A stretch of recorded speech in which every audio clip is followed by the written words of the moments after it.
Welcome to Knots of Ariadne with Marguerite de la Mer and Kira from Out of Ashes Life Coaching. Today we're going to talk about the chakras. I'm really excited about this one because the chakras are one of my favorite things and they played a huge part in my awakening. Probably heard this word if you are in any spiritual community at one point, or if you took a yoga class and you're probably, what on earth is that? Well, let me tell you. The concept originated in India in 1500 to 500 BC in the Vedas texts, and then it was passed down through oral tradition. And you find different concepts of the chakras in Buddhist and Hinduist traditions. Some of them have 4 chakras, some of them have 7. The most well-known interpretation of the chakras today is the 7 chakras, which represent 7 energy centers in the body. And so that has been widely accepted in the spiritual community at this point. Some say that those chakras also overlap with different major organs or endocrine glands, so that there's a physical connection. And then some people like Carolyn Miss have written about these chakras extensively and their connection to various concepts across all religions, making it an overarching concept that exists everywhere. So today we're going to talk about those 7 and also about 2. We're going to throw 2 others in there. 2 others. I'm excited to hear about the 2 others because I know there are a lot more chakras within the body, but I really have only studied the 7 main ones. Mm-hmm. So I'm excited to hear about these other ones. Me too. Yeah. Happy to talk about them. But first, let me ask you, Kira, how did you first get introduced to the chakras, and what were your first experiences with this concept, and how did you then develop your use of them, if you use them now in your spiritual practice? I mean, the very first time I was introduced to them was in a yoga class. My yoga instructor happened to be a Reiki practitioner as well, a Reiki master. And so as part of the class, he would teach us a little bit of self-Reiki, and he taught us a little bit about the chakras that we could do during the meditation time. So once I left that class, I really didn't do anything with the chakras at all. I kind of went on my blissful way and just completely forgot about all of that stuff and buried it in the back of my mind. And then, I'd say I started learning more about them after my awakening, probably when I was in that blissful state that we talked about the last podcast. And I started to learn about how when our chakras are off, it can play out in our body. So I have thyroid issues. I've always struggled with my throat chakra and having blockages in my throat chakra. Now I'm able to recognize it fairly quickly and clear it. But in the past, like when I was in that stage 1, stage 2, stage 3, I definitely struggled with keeping my throat chakra cleared. And so I would have thyroid issues, and I still have thyroid issues, but we're working on it because there's still some things there. I had a lot of problems with my reproductive organs, and that comes from sacral chakra problems, which then I was able to trace back to when I was a teenager and experiences I had as a teenager. And I was like, okay, this makes sense why there was a blockage there that ultimately led to me having a complete hysterectomy. Led back to, like I was saying, having the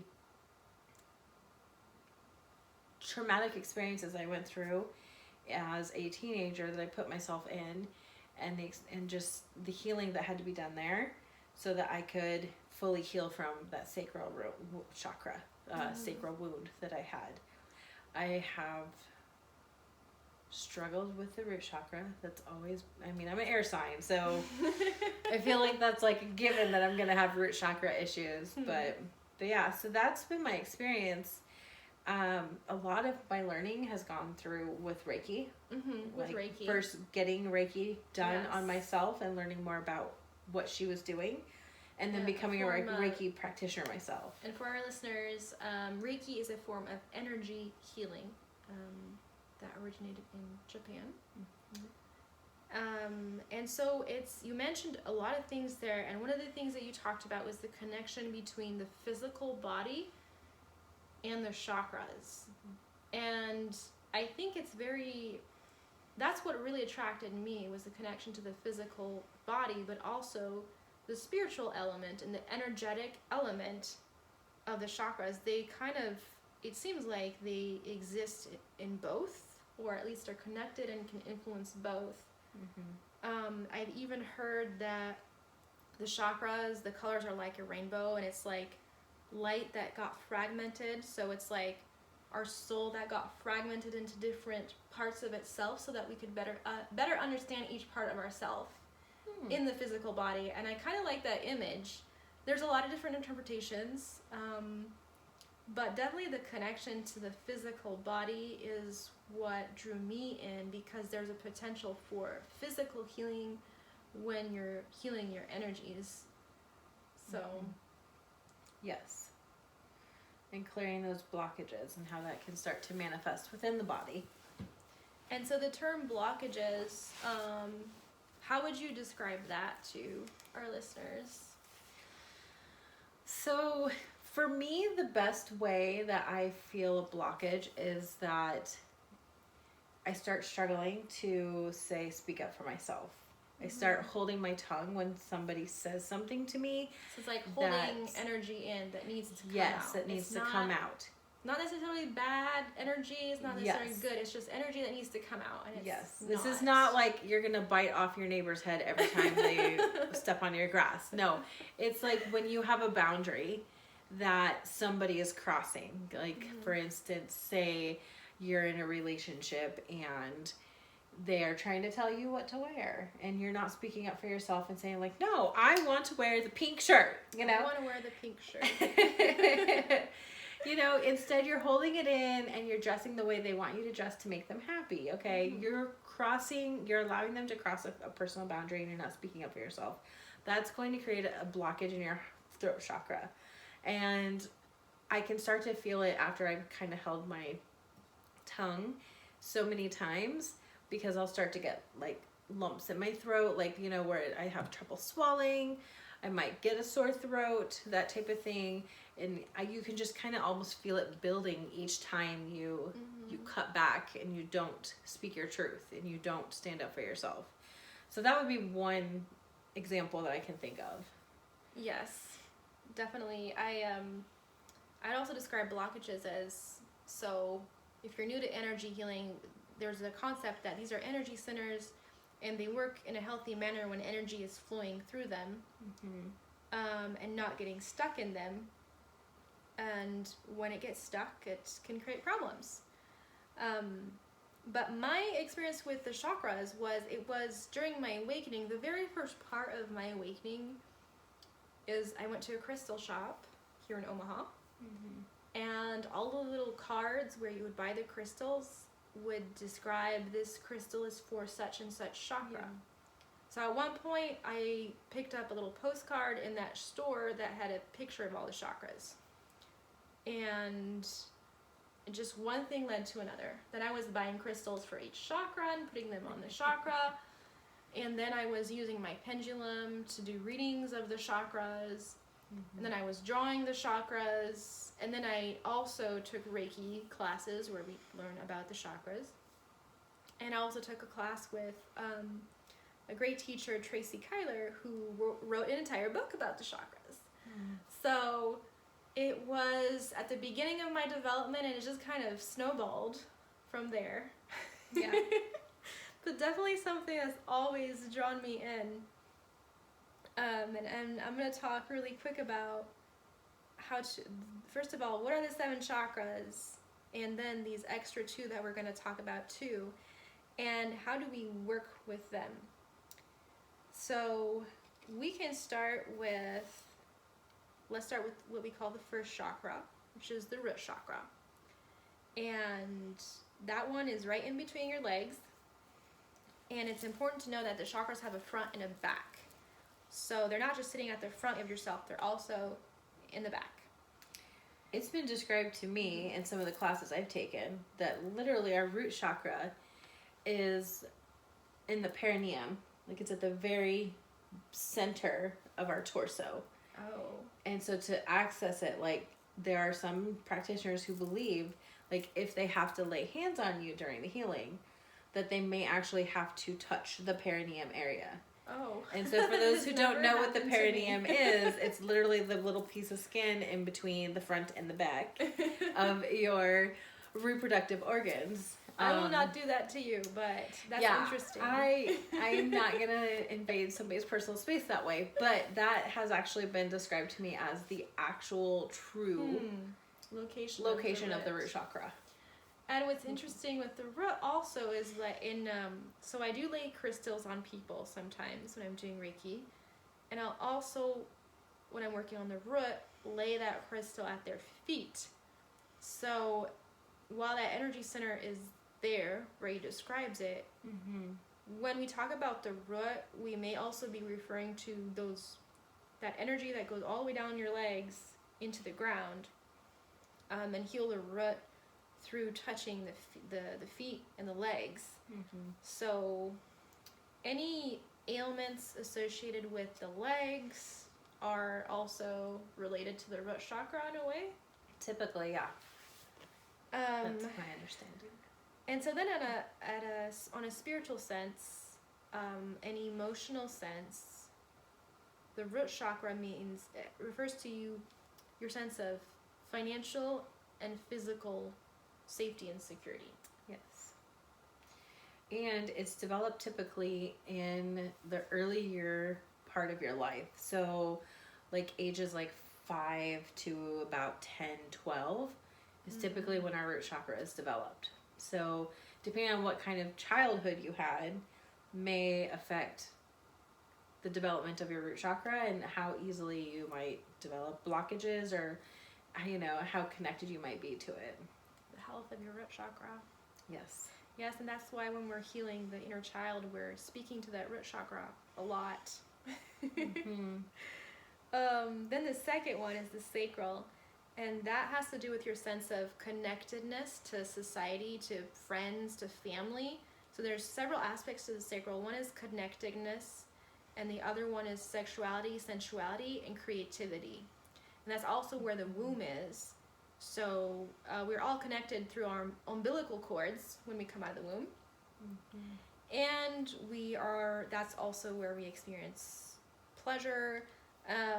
It's also where we, women can create by creating children, but it's also where your sense of art and resourcefulness can come from. So when you have wounds in that area, you may be lacking and feeling like you're not connected to family and friends, or that you can't make friends. Also that you don't have ideas that are creative, or that you cannot experience pleasure. So that is you have no passion, no drive, right? No drive. I saw the passion. That's a good word too. Yeah.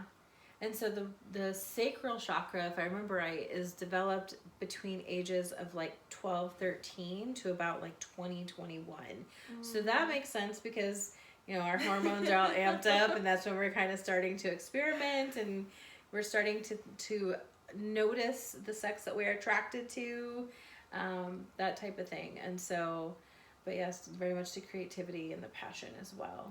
Yes, and that was one that was very difficult for me to heal. And for a lot of women, it's a difficult area to heal. Also, the solar is the third one. And we didn't mention colors as well. The root is red. The sacral is associated with orange, and the solar is associated with yellow. And the solar is your sense of power, your sense of being in control in your life, being able to make decisions, and being respected in your authority. So when you say something, people are going to listen to you and respect that you dare to speak up speaking up can also be the throat, but that you dare to state your decision and stand by it. And imbalances there can be indecisiveness, feeling like you don't deserve to be a leader. It's also your leadership, your confidence in your leadership.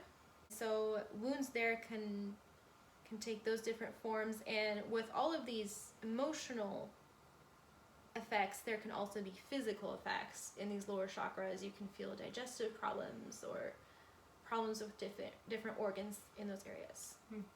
The solar plexus also, from what I've been taught, is like where a lot of people's intuition sits. Oh, that's so when we are tapping into our sixth sense, our mother's intuition, our abilities, a lot of people will go to their solar plexus and they will feel it, that gut feeling in their solar plexus first. And so that's where some of that magic lies, is in the solar plexus. And if I remember right, that one is developed in our like late teens to mid 20s. And that would make sense in terms of, we're getting out of our parents' house. We're starting to figure out what we believe in, and some of the other things that you talked about with like direction and everything. Direction, leadership. So maybe if in that time in your life you made decisions that at one point didn't benefit you, you might be wounded by questioning your own intuition, saying, oh, I should have known better, and blaming yourself and breaking yourself down, and or even not listening to your intuition anymore. Yeah, even just being in a crowd of friends who told you what to do all the time. Oh, yes. I mean, something as little as that maybe you were in some type of a gang or a clique or something, who, there was one person who was a leader and took kind away of your power. Took that away, yes. Yes, that could also create a wound in this chakra. The fourth one to me is very, very important. It's the heart chakra. And whenever I do healings and meditations with people, I always start with that one because it is the one that connects the earth and the sky. And it's the one by which you can heal the rest, in my interpretation of everything I've learned. Because you can connect your root all the way to your crown with it, and you can receive love from the universe through your heart, because this is the chakra that enables you to receive love and give love, and love is healing. Yeah. And so that's how I interpret that one. Yes. And a lot of healers will work from their heart chakra. So like your Reiki healers, your energy healers are going to work from their heart chakra. There's also a lot of mediums that I've learned through some courses I've taken will work from their heart chakra. So if they don't go all the way down into their solar plexus to tap into that, they work from the heart chakra instead. And that's where they open up to be able to allow those feelings and emotions in from spirit and be able to communicate that to their sitter, who's there for messages. They're receiving messages through emotion. Through their heart chakra for their sitters. Yeah. That's very interesting. And I believe that one begins to develop somewhere around our mid-30s or mid-20s into like our early 30s is when we really start to develop our heart chakra and start to kind of tap into more of that and work through it. Well, that makes so about the time we're all getting married and starting families, having the relationships, all the relationships. Yes, and that one is green. It's represented by the color green. And imbalances happen a lot of times. People will have a disappointing relationship and decide, if someone says like I don't want to ever love again or things like that, that is straight up the heart chakra. Closing the heart chakra down. Yep. It's exactly what it is. So the healing of the heart chakra really comes through this understanding of what love truly is and how much you're loved by the universe. And that's such a great feeling. The fifth one is the throat, and that one is represented with light blue. And you just talked about the throat in your experience. So that one is about your individuality and your expression and being your authentic self. So it means being able to say how you feel, whether constructively or not, preferably in a constructive, caring manner. Yes. Just being able to express that, but not just express it verbally. To me, when you were talking about individuality And the throat chakra, it's daring to dress how you want, daring to make decisions that are right for you. Mm-hmm. It comes with the physical appearance, having your hair the way you want, things like that. Expressing your individuality in various ways. Mm-hmm. Not feeling like you have to change yourself to comply or conform. And imbalances in the throat chakra, it means you feel trapped, you feel like you can't be yourself, you feel like you can't say what's bothering you. If you're in a relationship where you're holding things back because you don't want to hurt the other person, you're really not doing any favors to your throat chakra. No, not at all. Yeah, and this one, I feel like I have a lot of people who tend to have some type of imbalance or blockage in their throat chakra. Mm-hmm. And I think a lot of that comes from being taught as we're growing up, like if you don't have anything nice to say, don't say anything at all. Mm-hmm. Like we're very much taught how to conform and not speak up and not speak our mind, and like speaking up and speaking our mind and being an individual means that like you don't fit in, you're the odd one out. And so it's very easy for us to start to develop blockages in the throat chakra because of that. Yes. But it doesn't really start to truly develop until right around like 29, 30 into like our mid 30s is where we're developing that, and we're really starting to like step into our true authentic self and starting to speak up and like be like, this is who I am. This is who I am. Mm-hmm. Yes. And it's not that you can't start to develop these sooner. Some people do, but just an average. That's kind of when you start to see it more often in people. Mm-hmm. Yeah, stating this is who I am and daring to make decisions that are right for you. That's a big step in life. And I think some people get there later, which is fine. And some people may never get there, unfortunately.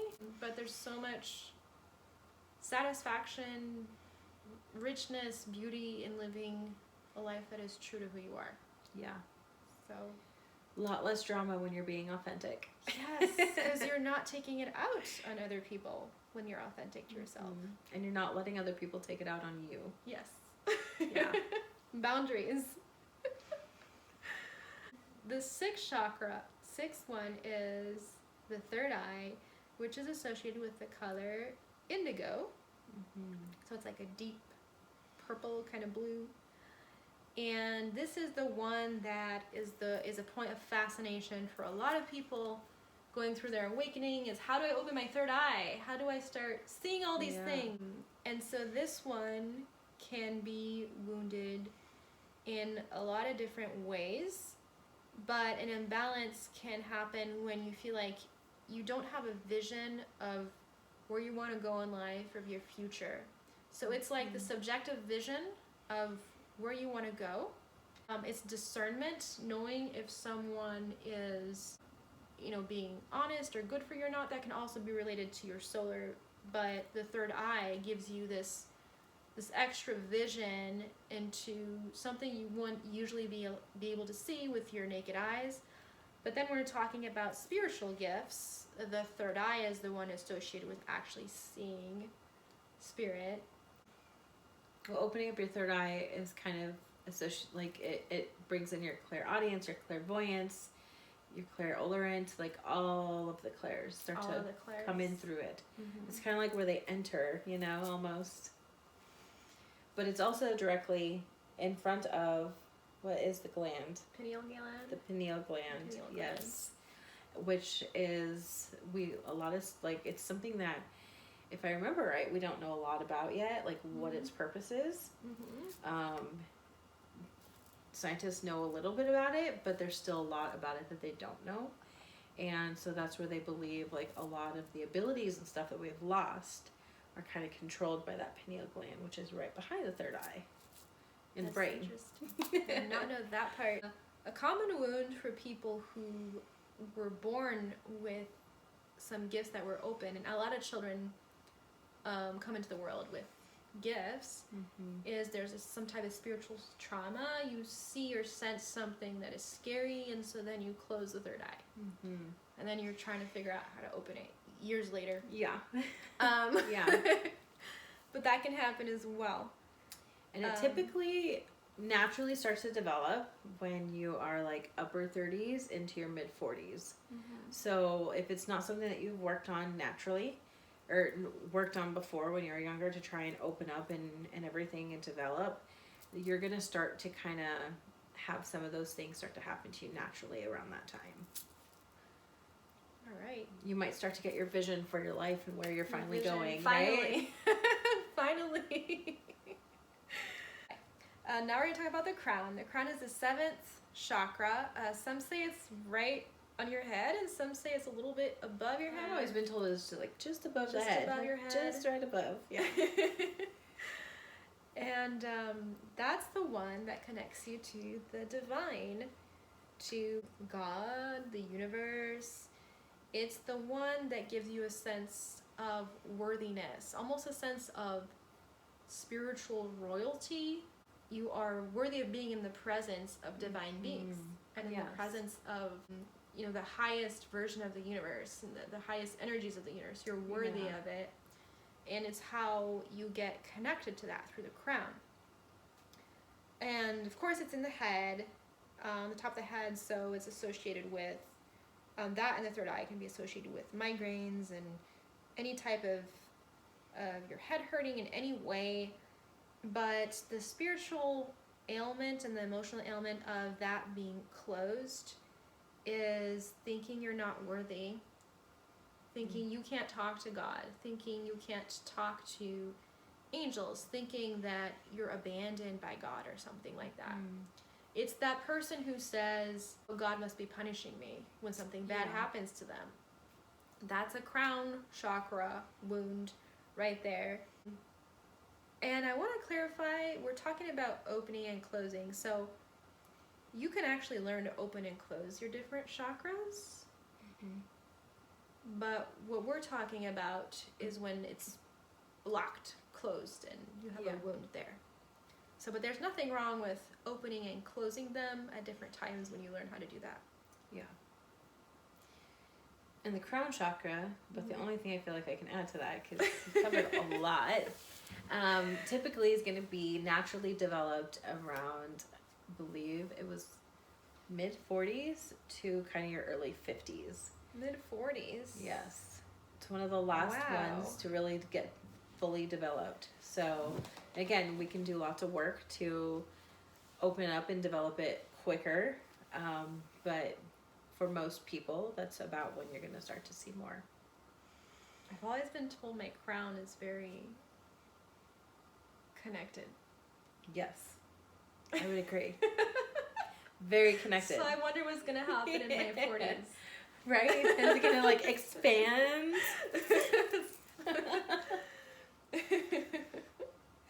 Yeah, I don't know. We'll see.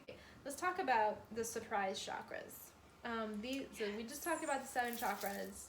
There's 2 more I want to mention.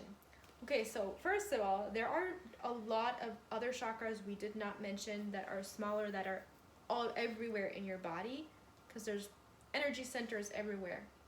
These are the main 7 accepted, taught ones. But there's 2 others that are kind of starting to get known. One is the Earth Star, that is below your feet, 12 inches below your feet. And the other one is above your crown chakra, so above your head. And so the chakras live in the physical and emotional, spiritual body. And so it would make sense, since our aura extends, that they would be also outside of us.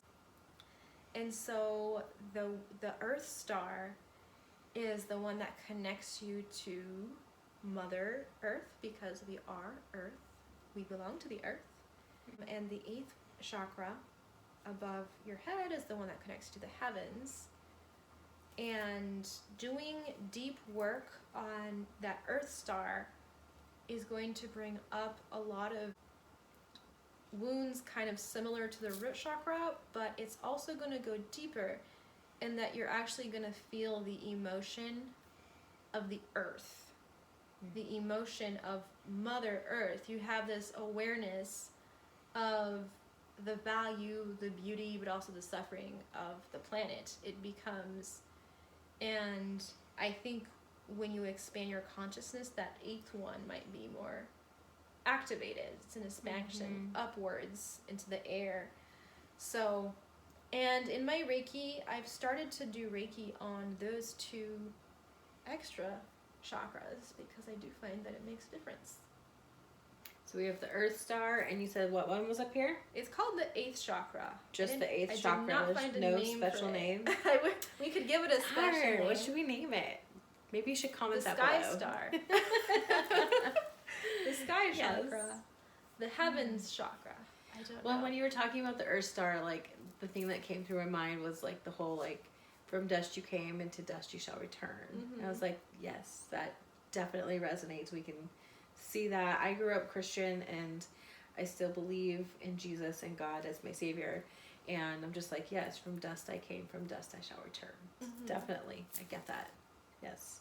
That totally resonates with that. And as you can see, I have my root chakra bracelet on. Because like I said, I'm an air sign, so I need help staying grounded. So wearing red, eating red foods. What else? For the root chakra? For the root chakra. Eating red foods, very grounding, putting your feet on the ground. Carrying red stones. Those things are going to help you. Our sacral, oranges. Obviously, you could eat oranges, any orange type of food. Those will help you with your sacral. There's also certain frequencies that we can that are tuned to each of the chakras, like the singing bowls. Yes, certain frequency of music. But yeah, so eating foods associated with the chakras can help with those blockages as well. Wearing stones or jewelry or clothing with them. But also the activities associated with them. So the sacral is creativity. So if you find an activity where you need to be creative, you're going to know how blocked you are or not. If you feel like you cannot fill a blank piece of paper with something, you know you have some work to do. But just trying your best to do it is going to help. Yeah, it's going to help you push through it. Break it up. So different activities. And also, I think asking the universe. I mean, I've asked to work on my solar, and it's happening right now where I need to make lots of decisions. Yes, the universe will help you out with that if you just ask. Angels will be placed in your path. Everything will work out. Be careful what you ask for. Be careful what you ask for. You need help working on your root chakra, you might be staying where you live for a very long time. That block you from buying a house or moving. Yes, tool of the day I thought would work very well with today, since we're talking about the chakras, is meditation. Because through meditation we can work within those chakras. I know you had talked about how we could like picture the chakra and the color clearing out, being less cloudy, less dark, and becoming brighter and clearer, and that can help to open up and clear out the chakra. We can use grounding with meditation, where we go outside, put our feet to earth. If you can't go outside, you can buy a variety of grounding mats or grounding sheets, different things that you can use that are grounded to the earth themselves, that then you can use indoors to help with that. You can also use the music frequencies that we talked about to work in any chakra. So if you're feeling blocked in your third eye chakra, you can look up the music frequency for third eye.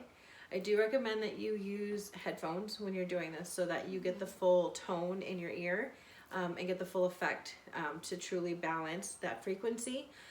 Because when you think about it, energy, we are all made up of energy, down to our very basic atom that's made up of protons and neutrons and electrons, pure energy. And so they're vibrating at a certain frequency. So when we listen to the music, then it will start to vibrate to that frequency, and that can help to start to clear away anything that is out of balance by doing that. So you can meditate to certain frequencies of music to help balance out those chakras and clear everything out as well. So meditation is great for stress reduction, great for calming and centering and grounding and aligning the chakras so the energy can flow freely. I love that. And so what do I do if I am having trouble meditating? You you mentioned different ways to meditate, like with the music, with the visualization. So a lot of people think to meditate that you need to sit there and not think of anything, whereas meditation's kind of actually like the exact opposite. We're wanting to clear everything out of our mind. So oftentimes one of the things I will help my clients with is start out by trying to think of every single thought that you can. Every single thought that can go through your mind, think it, observe it, and then move on to the next one. Another thing that you can do is just purely focus on your breathing. If you have the music, focus on just the tone of the music, the beat of the music. Because if you're focusing so intently on the breath in, the breath out, the breath in, the breath out, then the thoughts don't come as frequently. Yeah. And they'll come in every now and then. And so then you're just going to observe it. Yes, okay. And then move on. And then go back to the breath. Go back to the beat of the music. Whatever it is that you're focusing on. When I'm outside grounding, I really like to be mindful of what's all around me. So if I'm outside and I'm meditating and grounding, I'm going to listen for every single sound that I can hear around me. I'm going to see how many birds I hear chirping, how many cars I hear driving by, how many kids I hear playing, whatever it is that you're hearing. I'm going to label each sound that comes in and then see what else I can find. So I'm still thinking, but I'm mindful and I'm present with where I'm at. I feel like our next podcast should be about meditation. We could do that. Because we have so many things to say, but you said you summarized a lot of it, and the one of the main things is observing, acknowledging, and letting go. So I really like that. Okay. And our person of the day is Archangel Sandalphon, and he is associated with the root chakra and the Earth Star. He is known as the Earth Healer. And he is associated with earthy colors, so red, orange, also some gold. And when I visualize him, I see him a lot with wood in his hands, with fire, and with leaves and plants, because he's so connected to the earth and to the elements. He sounds very root chakra-ish. He's very root chakra-ish. He's very grounding, and he can help you heal those areas of the body. You can meditate on him with a red candle, but really any candle, as long as you set the intent. You could write his name on a piece of paper or say it out loud, Archangel Sandalphon, and just focus on the healing. Yes, I love that. I love calling on the angels. Like whenever I think I mentioned in the last podcast, I will call on Archangel Gabriel anytime that I'm doing any work with throat chakra or trying to communicate to other people. Clearly, he's not helping me very much right now. He wanted to just display that for you. All right. Well, thank you for joining us for another week's edition of our podcast, Knots of Ariadne. Knots of Ariadne. Ariadne. Sorry, I'll get it. I hope you will come back and join us again on our next episode. Thank you.